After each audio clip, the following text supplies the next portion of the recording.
À Dijon, il existe une association pour l'union et la coopération entre la Bourgogne-Franche-Comté et la Rhénanie-Palatinat.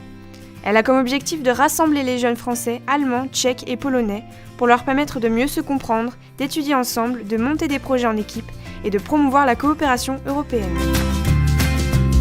Depuis 1956, l'UCBRP s'engage à maintenir une amitié franco-allemande, à favoriser la mobilité, l'emploi des jeunes et l'apprentissage de la langue grâce à de nombreux échanges entre les établissements scolaires de ces pays.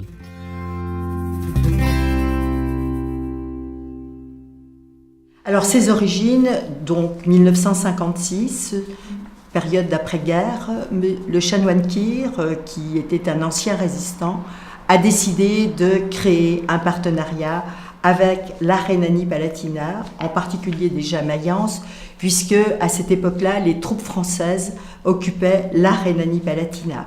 Et donc, il a voulu créer une amitié entre cette région, la Bourgogne et la Rhénanie-Palatinat. Pourquoi ? On a des points communs, la vigne, le Rhin, le Rhône, la Saône, et puis surtout créer une amitié qui effacera toutes les douleurs précédentes. Alors, dans ce partenariat, déjà, il y a quand même 185 comités de jumelage qui ont été créés depuis cette date, 1956. Alors, il y en a qui fêtent actuellement leur 50e anniversaire, 40e, 30e, 20e. Il y en a qui se sont créés dernièrement, mais qui ont envie de partager et de travailler avec l'Allemagne.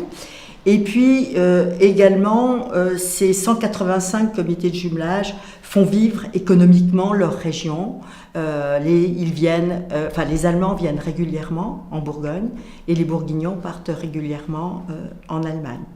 Et depuis cette année, nous allons travailler avec les comités de jumelage de Franche-Comté, qui sont au nombre de 45, et nous allons travailler ensemble. On verra comment, car rien n'est encore défini, mais je suis certaine qu'on trouvera un consensus pour continuer à travailler avec ces nouveaux partenaires.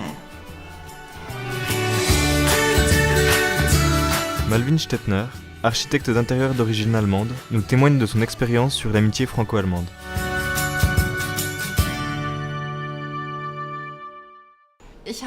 Je m'appelle Malvin Stettner, je suis architecte d'intérieur, ingénieur diplômé de l'université de Mayence, qui est la ville jumelée à Dijon. En quoi l'amitié franco-allemande vous a aidé à vous intégrer en France ? Il y a de nombreuses infrastructures en France qui nous aident. Par exemple à Dijon, l'Union pour la coopération Bourgogne-Rhénanie-Palatinat, la maison Rhénanie-Palatinat avec le consulat. Ils nous donnent des conseils et organisent des rencontres amicales. Par ailleurs, l'Allemagne est connue de tout le monde et ça facilite les contacts. Sich Ratschläge zu holen und dann ist Deutschland einfach auch überall bekannt. Avez-vous eu la possibilité de venir en France pendant vos études ? J'ai participé à un programme Erasmus et j'ai effectué un stage à Paris dans un cabinet d'architecture où j'ai vraiment appris à mieux connaître la France et eu l'idée de pouvoir éventuellement y vivre. Kennengelernt und konnte mir das auch vorstellen, dann in Frankreich später zu leben. En quoi l'amitié franco-allemande est-elle essentielle aujourd'hui pour vous ? Nous sommes voisins, c'est important pour les deux pays de faire des échanges, pour les jeunes aussi. Dommage qu'il y ait si peu de jeunes Français qui apprennent l'allemand à l'école, car c'est vraiment une réelle chance pour trouver du travail en Allemagne, en Suisse mais aussi en Autriche. C'est une belle opportunité pour les jeunes de regarder au-delà des frontières et de s'ouvrir des possibilités d'embauche, surtout avec les problèmes de chômage en France. Apprendre l'allemand pour les générations futures, c'est faire croître aussi l'amitié franco-allemande. Que pouvez-vous dire en conclusion ? C'est important de voyager pour ouvrir nos horizons, notre esprit. Grâce à Erasmus, j'ai des amis dans le monde entier, en Allemagne, en France. Voyager enrichit notre vie.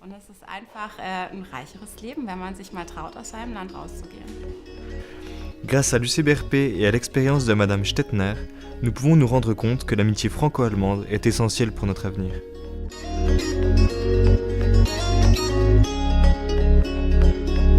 In the morning when I wake